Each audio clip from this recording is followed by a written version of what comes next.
Science loading. Circle of.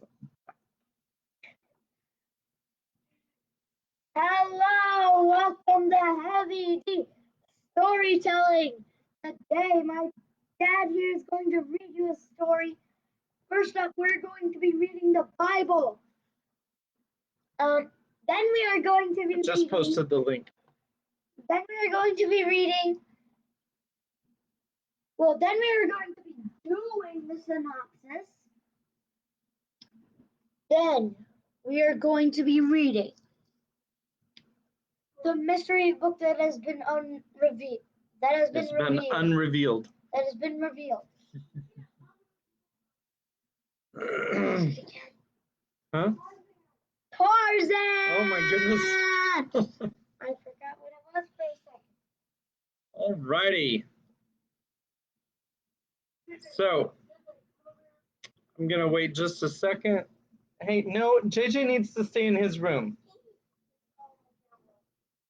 I'm sorry, what? No. Okay, hi. How are you? Okay, we're going to read Philippians 2. And then we'll do the synopsis and then read Tarzan. All right, ready? Philippians 2. So if there is any encouragement in Christ, any comfort from love, any participation in the Spirit, any affection and sympathy, complete my joy by being of the same mind, having the same love, being in full accord and of one mind. Funny thing, I'm actually in my history of Christian history class reading about the Great Schism of 1054, and what a perfect verse to start off. I'm going to start that over with. So if there is any encouragement in Christ, any comfort from love, any participation in the Spirit, any affection and sympathy, complete my joy by being of the same mind, having the same love, being in full accord and of one mind. Do nothing from selfish ambition or conceit, but in humility count others more significant than yourselves. Let each of you look not only to his own interests, but also to the interests of others. Have this mind among yourselves, which is yours in Christ Jesus, who, though he was in the form of God, did not count equality with God a thing to be grasped, but emptied himself by taking the form of a servant, being born in the likeness of men, and being found in human form, he humbled himself by becoming obedient to the point of death, even death on a cross.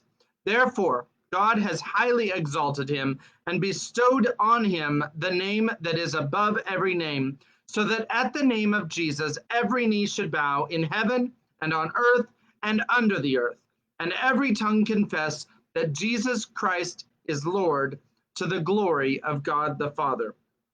Therefore, my beloved, as you have always obeyed, so now, not only as in my presence, but much more in my absence, work out your own salvation with fear and trembling. For it is God who works in you, both to will and to work for his good pleasure. Do all things without grumbling or disputing, that you may be blameless and innocent, children of God without blemish, in the midst of a crooked and twisted generation, among whom you shine as lights in the world, holding fast to the word of life, so that in the day of Christ I may be proud that I did not run in vain or labor in vain. Even if I am to be poured out as a drink offering upon the sacrificial offering of your faith, I am glad and rejoice with you all. Likewise, you should also be glad and rejoice with me. I hope in the Lord Jesus to send Timothy to you soon, so that I too may be cheered by news of you. For I have no one like him who will be genuinely concerned for your welfare. For they all seek their own interests, not those of Jesus Christ. But you know Timothy's proven worth, how as a son with a father he has served me in the gospel. I hope therefore to send him just as soon as I see how it will go with me. And I trust in the Lord that shortly I myself will come also. I just want to look at something real fast. Yes. Philippians is the one, it starts verse 1, Paul and Timothy. So he's sending Timothy. Is he hoping to send Timothy, or did he send Timothy? I hope to send Timothy. He's hoping to send Timothy, who is actually a co author of this book. So just keep that in mind. I have thought it necessary to send to you Epaphroditus, my brother and fellow worker and fellow soldier, and your messenger and minister to my need, for he has been longing for you all, and has been distressed because you heard that he was ill. Indeed, he was ill, near to death, but God had mercy on him, and not only on him, but on me also, lest I should have sorrow upon sorrow. I am the more eager to send him, therefore, that you may rejoice at seeing him again, and that I may be less anxious. So receive him in the Lord with all joy, and honor such men, for he nearly died for the work of Christ, risking his life to complete what was lacking in your service to me. Now, he doesn't actually tell us what Epaphroditus did, but he did risk his life for some service that he did to Paul that was a service to God. So that is quite an accolade that he gave him right there in the book of Philippians, chapter 2. That's right, the book of Philippians, chapter 2. So just keep that in mind. With that, we're going to have no further ado before we introduce Kimberly, who will give us the synopsis of the first two chapters of Tarzan. Um, it's Tarzan of the Apes is the name of the book, which I'm not sure if I said or not, but it is the first of a long series of books. I think there's like 14 books in all, but we're going to start with just the first one for now. And if we like it, and if we want to come back to it, then maybe we'll read the second or the third one later on. So, with all that said, here's Kimberly. She's about to give us the synopsis, and I'm going to drink some water. Sorry I had you guys waiting. You caught me while I was reorganizing my colored pencils. But what happened in the last chapter was, oh sorry. So there is this guy, he's like in the military, right? Some kind of military. No, he's not like royalty, but Like a high ranking official. yeah, he's like a Yeah, that was it, I think. lord or Yeah, something like that. yeah. Anyway, So he and his new wife, they were going overseas to this one place where he was gonna stay there for a few is years. she pregnant? Yes. Okay. Yeah, So- she's pregnant. New wife and soon to be baby. And so they go on board this ship, and during their boat ride, there's a mutiny. And since like they made friends with the person who was the new captain, he's like, "Hey, the other guys want to kill you, so I'm gonna drop you off on this island. On this deserted seashore. Yeah, and I'll tell some people about like your general area, and Eventually. yeah, eventually when I have the time or something." And they don't really think that he's really gonna do that. So yeah, JJ.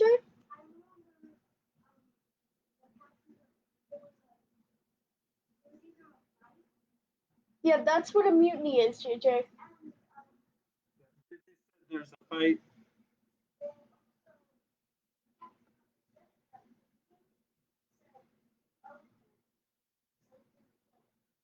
Yeah, JJ, you know what a mutiny is? It's when some people um, turn on their captain because they don't really like who's in charge and how he is in charge. So a bunch of the crew rally together and they kick the person who's in charge like out of office, kind of. And it usually involves killing him. So, yeah. So, what happened after that was they made a shelter and it's a shelter in the trees, and they're thinking about making a permanent residence down on this flat part of the island, and there's a lot of noises down below, like kind of predator noises and shadows and stuff, and that's really about it. Hey, Dad, I'm gonna move this over for you because it looks like you're a bit squished. No, I like Is that better? this fine. Okay. All right, I'm just sending this to Rebecca because she's not on yet, and she might show up. She might be busy. I don't know, but I know that she does. Daniel, you're supposed to be laying down in your bed. Okay. We shouldn't be hearing those kinds of noises coming from your room, is what I'm saying. Okay. So, one thing that she didn't say is that at least the captain gave him all of his provisions. So he had like food to eat. He had stuff so he could go hunting. He gave him back his two guns that the mutineers had stolen from them. All that kind of stuff. So I mean, at least he's got that. All right. Okay. Are we? Yeah, it's time for you to be in your bed now. Okay. So we're gonna try reading a chapter. We'll see if it works out. See if what?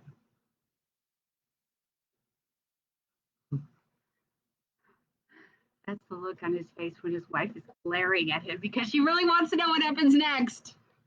All right. Y'all behave. Chapter 3, Life and Death.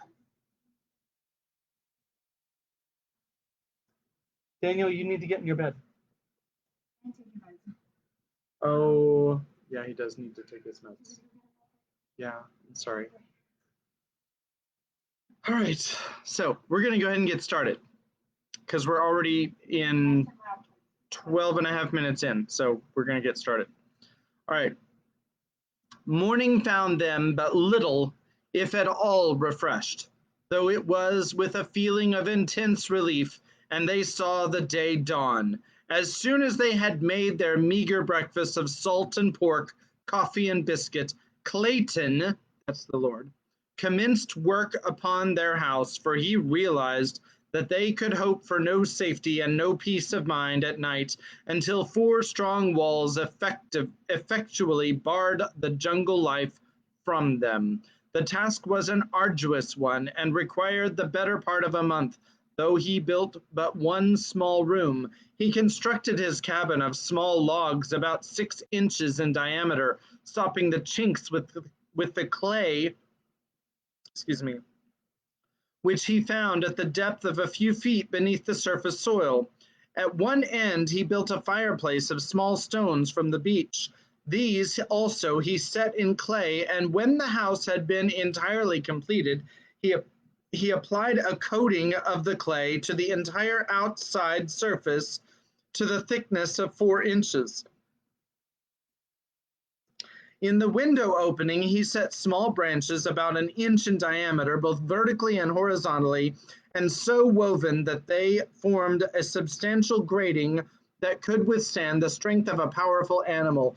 Thus they obtained air and proper ventilation without fear of lessening the safety of their cabin. The A-shaped roof was thatched with small branches laid close together, and over those long jungle grass and palm fronds with a final coating of clay.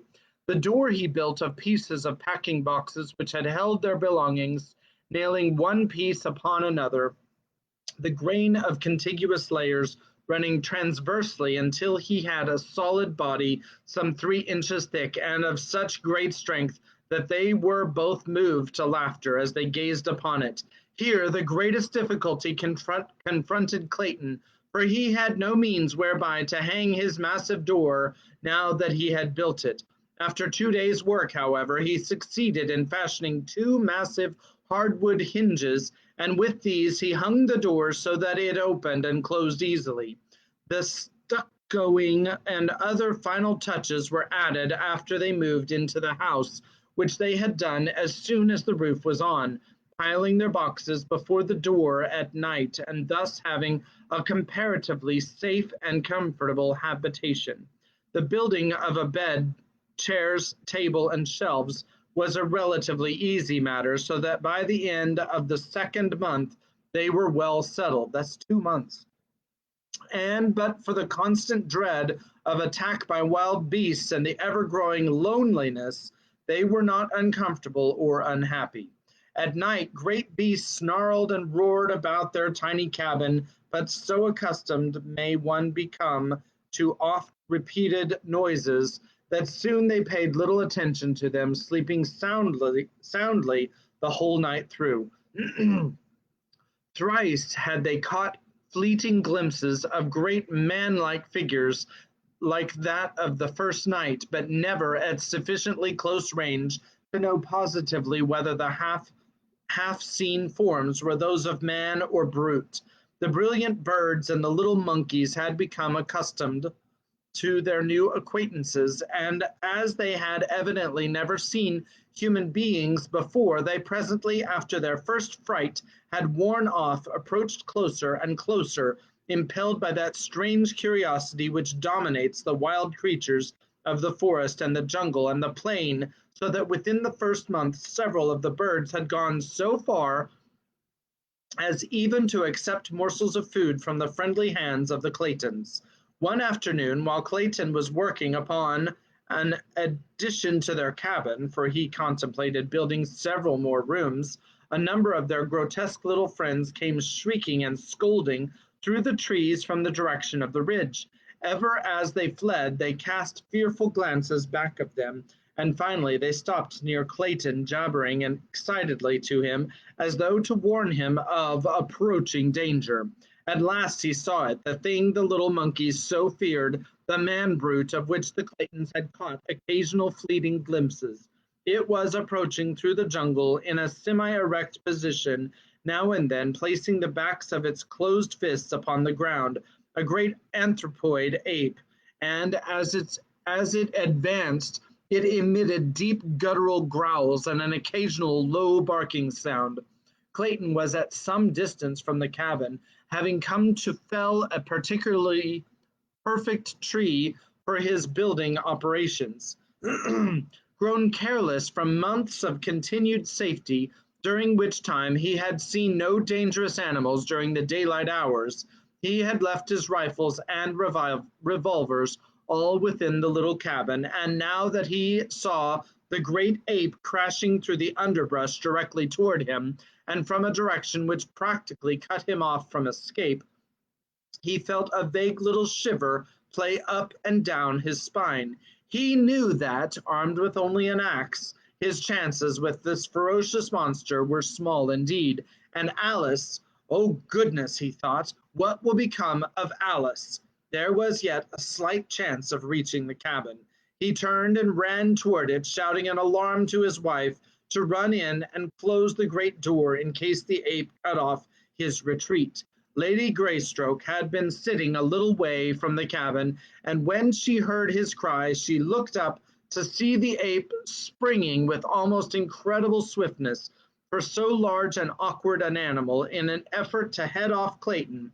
With a low cry, she sprang toward the cabin, and as she entered, gave a backward glance which filled her soul with terror, for the brute had intercepted her husband, who now stood at bay, grasping his axe with both hands, ready to swing it upon the infuriated animal when he should make his final charge. "Close and bolt the door, Alice!" cried Clayton. "I can finish this fellow with my axe." But he knew he was facing a horrible death, and so did she. The ape was a great bull, weighing probably 300 pounds. His nasty, close-set eyes gleamed hatred from beneath his shaggy brows, while his great canine fangs were bared in a horrid snarl as he paused a moment before his prey. Over the brute's shoulder, Clayton could see the doorway of his cabin not 20 paces distant, and a great wave of horror and fear swept over him as he saw his young wife emerge, armed with one of his rifles. She had always been afraid of firearms and would never touch them, and now she rushed toward the ape with the fearlessness of a lioness protecting its young. "Back, Alice!" shouted Clayton. "For goodness sake, go back!" But she would not heed, and just then the ape charged so that Clayton could say no more.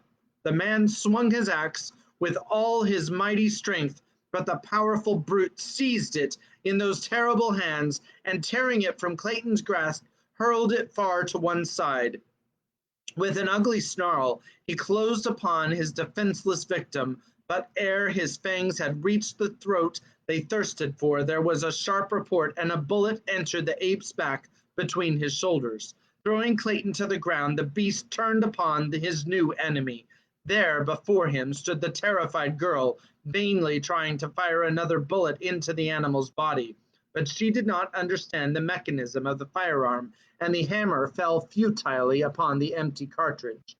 Almost simultaneously, Clayton regained his feet, and without thought of the utter hopelessness of it, he rushed forward to drag the ape from his wife's prostrate form. With little or no effort he succeeded, and the great bulk rolled inertly upon the turf before him. The ape was dead. The bullet had done its work. A hasty examination of his wife revealed no marks upon her, and Clayton decided that the huge brute had died the instant he had sprung toward Alice. Gently he lifted his wife's still unconscious form and bore her to the little cabin, but it was fully 2 hours before she regained consciousness. Her first words filled Clayton with vague apprehension. For some time after regaining her senses, Alice gazed wonderingly about the interior of the little cabin, and then, with a satisfied sigh, said, "Oh, John, it is good to be really home. I have had an awful dream, dear. I thought we were no longer in London, but in some horrible place where great beasts attacked us." "There, there, Alice," he said, stroking her forehead. "Try to sleep again, and do not worry your head about bad dreams."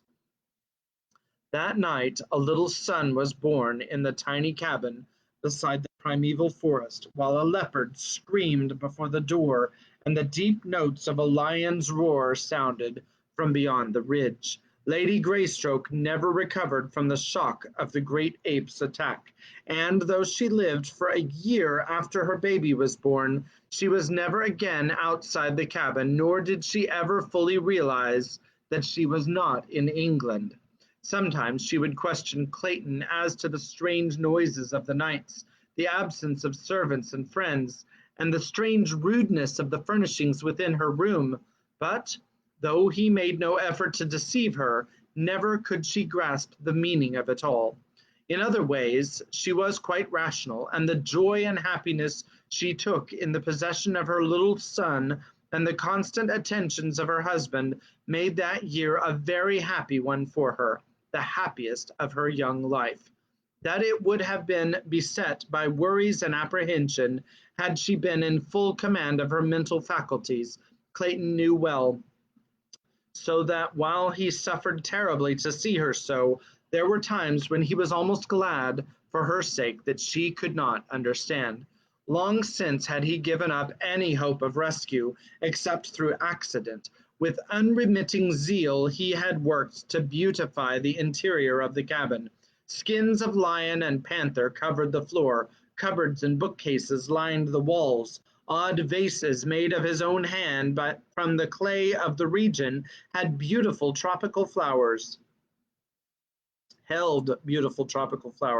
Curtains of grass and bamboo covered the windows, and, most arduous task of all, with his meager assortment of tools he had fashioned lumber to neatly seal the walls and ceiling and lay a smooth floor within the cabin.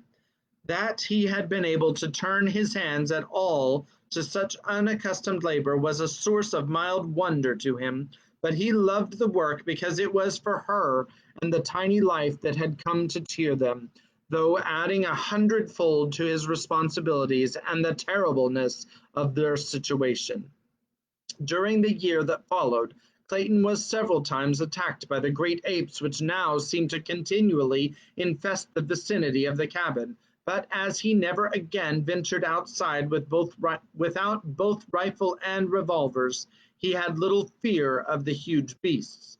He had strengthened the window protections and fitted a unique wooden lock to the cabin door so that when he hunted for game and fruits, and as it was constantly necessary for him to do to ensure sustenance, he had no fear that any animal could break into the little home. At first he shot much of the game from the cabin windows, but toward the end the animals learned to fear the strange lair from whence issued the terrifying thunder of his rifle. In his leisure, Clayton read often aloud to his wife from the store of books he had brought for their new home. Among these were many for little children, picture books, primers, readers, for they had known that their little child would be old enough for such before they might hope to return to England. At other times Clayton wrote in his diary, which he had always been accustomed to keep in French, and in which he recorded the details of their strange life. This book he kept locked in a little metal box. A year from the day her little son was born, Lady Alice passed quietly away in the night.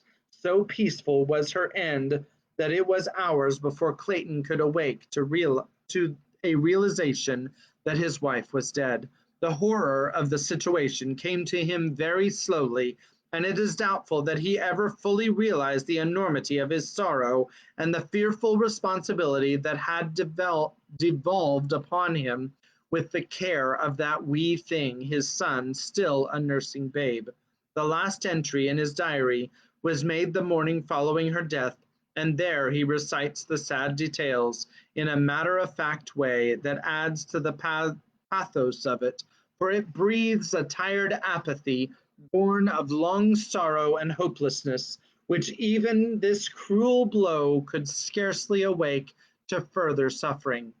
My little son is crying for nourishment. Oh, Alice, Alice, what shall I do? And as John Clayton wrote the last words his hand was destined ever to pen, he dropped his head wearily upon his outstretched arms, where they rested upon the table he had built for her, who lay still and cold in the bed beside him. For a long time no sound broke the death-like stillness of the jungle midday, save the piteous wailing of the tiny man-child. Chapter 4, The Apes. So that wasn't a very happy chapter. Is there anybody here? Let me see if there's anybody here. Nobody here, so Rebecca will catch up. All right, but we are only at 30 minutes, so I'm sure that was a pretty short chapter. Let's keep going. Chapter 4, The Apes.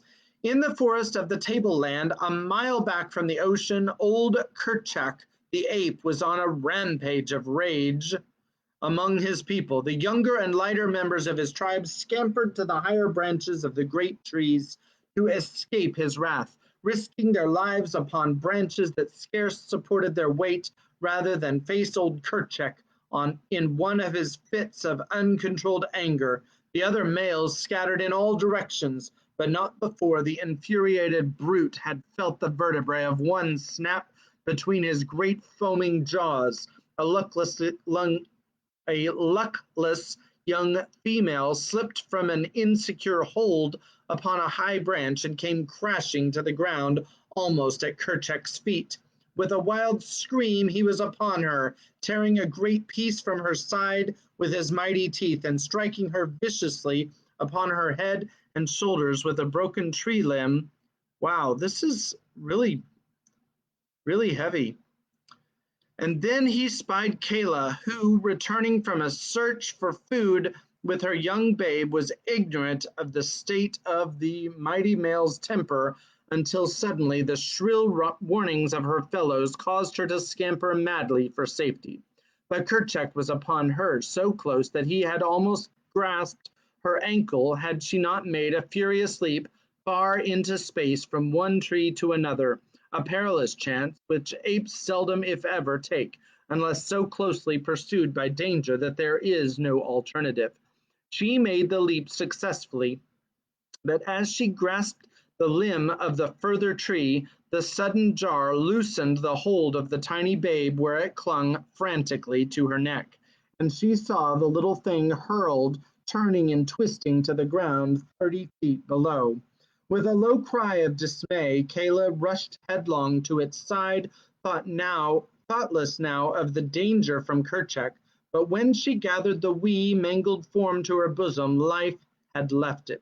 With low moans, she sat cuddling the body to her, nor did Kerchak attempt to molest her. With the death of the babe, his fit of demoniacal rage passed as suddenly as it had seized him. Kerchak was a huge king ape, weighing perhaps 350 pounds. His forehead was extremely low and receding, his eyes bloodshot, small and close set to his coarse, flat nose, his ears large and thin, but smaller than most of his kind. His awful temper and his mighty strength made him supreme among the little tribe into which he had been born some 20 years before.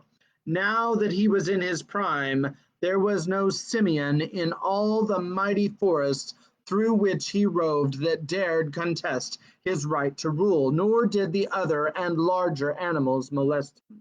Old Tantor the elephant alone of all the wild savage life feared him not, and he alone did Kerchak fear. When Tantor trumpeted, the great ape scurried with his fellows high among the trees of the second terrace.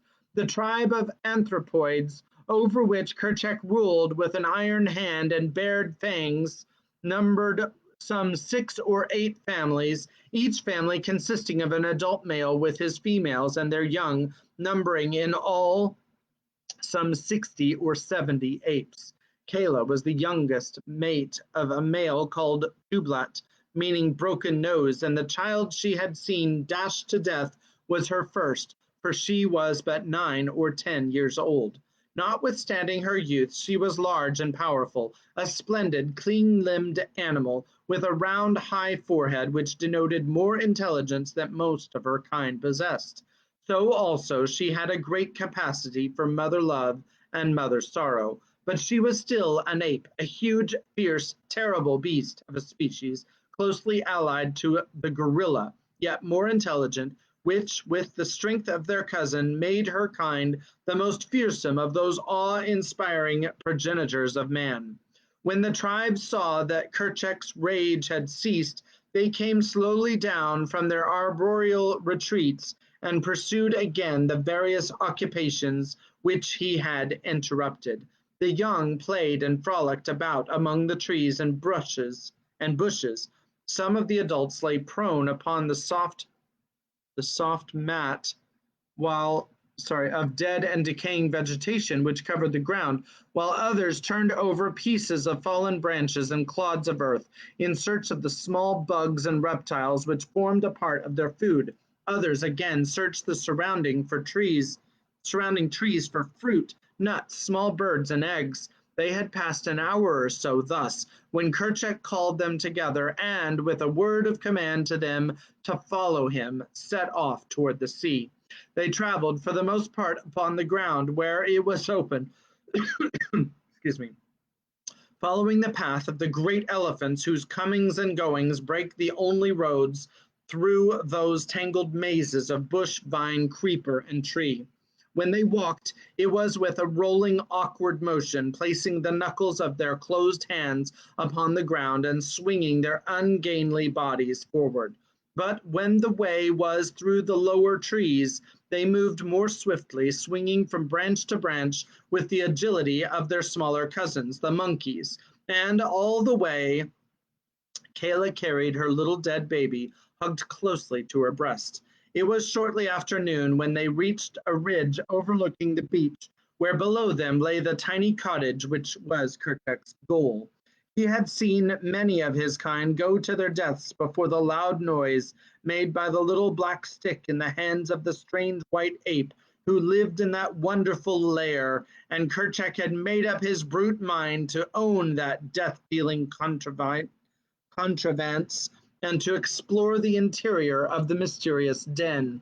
He wanted very, very much to feel his teeth sink into the neck of the queer animal that he had learned to hate and fear, and because of this he came often with his tribe to reconnoiter, waiting for a time when the white ape should be off his guard. Of late, they had quit attacking or even showing themselves, for every time they had done so in the past, the little stick had roared out of its terrible message of death to some member of the tribe. Today there was no sign of the man about, and from where they watched, they could see the cabin door was open. Slowly, cautiously, and noiselessly, they crept through the jungle toward the little cabin. There were no growls, no fierce screams of rage. The little black stick had taught them to come quietly, lest they awaken it. On they came until Kerchak himself slunk stealthily to the very door and peered within. Behind him were two males, and then Kayla, closely straining the little dead form to her breast. Inside the den, they saw the strange white ape lying half across the table. His head buried in his arms, and on the bed lay a figure covered by a sailcloth, while from a tiny rustic cradle came the plaintive wailing of a babe. Noiselessly, Kerchak entered, crouching for the charge, and then John Clayton rose with a sudden start and faced them. The sight that met his eyes must have frozen him with horror, for there, within the door, stood three great bull apes, while behind them crowded many more. How many he never knew, for his revolvers were hanging on the far wall beside his rifle, and Kerchak was charging. When the king ape released the limp form which had been John Clayton, Lord Greystoke, he turned his attention toward the little cradle, but Kayla was there before him, and when he would have grasped the child, she snatched it herself, and before he could intercept her, she had bolted through the door and taken refuge in a high tree. As she took up the little live baby of Alice Clayton, she dropped the dead body of her own into the empty cradle, for the wail of the living had answered the call of universal motherhood within her wild breast, within which the dead could not still. High up among the branches of a mighty tree, she hugged the shrieking infant to her bosom, and soon the instinct that was as dominant in this fierce female as it had been in the breast of his tender and beautiful mother, the instinct of mother love, reached out to the tiny man-child's half-formed understanding, and he became quiet. Then hunger closed the gap between them, and the son of an English lord and an English lady nursed at the breast of Kayla, the great ape. In the meantime, the beasts within the cabin were warily examining the contents of this strange lair. Once satisfied that Clayton was dead, Kerchak turned his attention to the thing which lay upon the bed, covered by a piece of sailcloth. Gingerly he lifted one corner of the shroud, but when he saw the body of the woman beneath, he tore the cloth roughly from her form and seized the still white throat in his huge hairy hands. A moment he let his fingers sink deep into the cold flesh, and then, realizing that she was already dead, he turned from her to examine the contents of the room, nor did he again molest the body of either Lady Alice or Sir John. The rifle hanging upon the wall caught his first attention. It was for this strange death-dealing thunderstick that he had yearned for months, but now that it was within his grasp, he scarcely had the temerity to seize it. Cautiously he approached the thing, ready to flee precipitately should it speak in his deep roaring tones, as he had heard it speak before. The last words to those of his kind who, through ignorance or rashness, had attacked the wonderful white ape that had borne it. Deep in the beast's intelligence was something which assured him that the thunderstick was only dangerous when in the hands of one who could manipulate it, but yet it was several minutes before he could bring himself to touch it. Instead, he walked back and forth along the floor before it, turning his head so that never once did his eyes leave the object of his desire. Using his long arms as a man uses crutches, and rolling his huge carcass from side to side with each stride, the great king ape paced to and fro, uttering deep growls occasionally punctuated with the ear-piercing scream, then which there is no more terrifying than which there is no more terrifying noise in all the jungle. Presently he halted before the rifle. Slowly he raised a huge hand until it almost touched the shining barrel, only to withdraw it once more and continue his hurried pacing. It was as though the great brute, by this show of fearlessness, and through the medium of his wild voice, was endeavoring to bolster up his courage to the point which would permit him to take the rifle in his hand. Again he stopped, and this time succeeded in forcing his reluctant hand to the cold steel, only to snatch it away almost immediately and resume his restless beat. Time after time this strange ceremony was repeated, but on each occasion with increased confidence, until finally the rifle was torn from its hook and lay in the grasp of the great brute. Finding that it harmed him not, Kerchak began to examine it closely. He felt of it from end to end, peered down the black depths of the muzzle, fingered the sights, the breech, the stock, and finally the trigger. During all these operations, the apes who had entered sat huddled near the door, watching their chief, while those outside strained and crowded to catch a glimpse of what transpired within. Suddenly, Kerchak's finger closed upon the trigger. There was a deafening roar in the little room, and the apes, and the apes at and beyond the door fell over one another in their wild anxiety to escape. Kerchak was equally frightened, so frightened, in fact, that he quite forgot to throw aside the author of that fearful noise, but bolted for the door with it tightly clutched in one hand.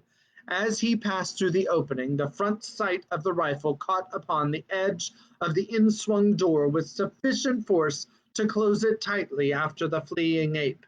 When Kerchak came to a halt a short distance from the cabin and discovered that he still held the rifle, he dropped it as he might have dropped a red-hot iron, nor did he again attempt to recover it. The noise was too much for his brute nerves, but he was now quite convinced that the terrible stick was quite harmless by itself if left alone. It was an hour before the apes could again bring themselves to approach the cabin to continue their investigations, and when they finally did so, they found to their chagrin that the door was closed and so securely fastened that they could not force it. The cleverly constructed latch which Clayton had made for the door had sprung as Kerchak passed out, nor could the apes find means of ingress through the heavily barred windows. After roaming about the vicinity for a short time, they started back for the deeper forests and the higher land from whence they had come. Kayla had not once come to earth with her little adopted babe, but now Kerchak called to her to descend with the rest, and as there was no note of anger in his voice, she dropped lightly from branch to branch and joined the others on their homeward march.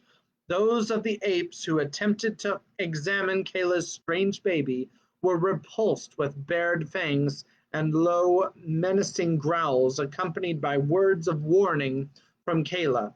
When they assured her that they meant the child no harm, she permitted them to come close, but would not allow them to touch her charge. It was as though she knew that her baby was frail and delicate, and feared lest the rough hands of her fellows might injure the little thing.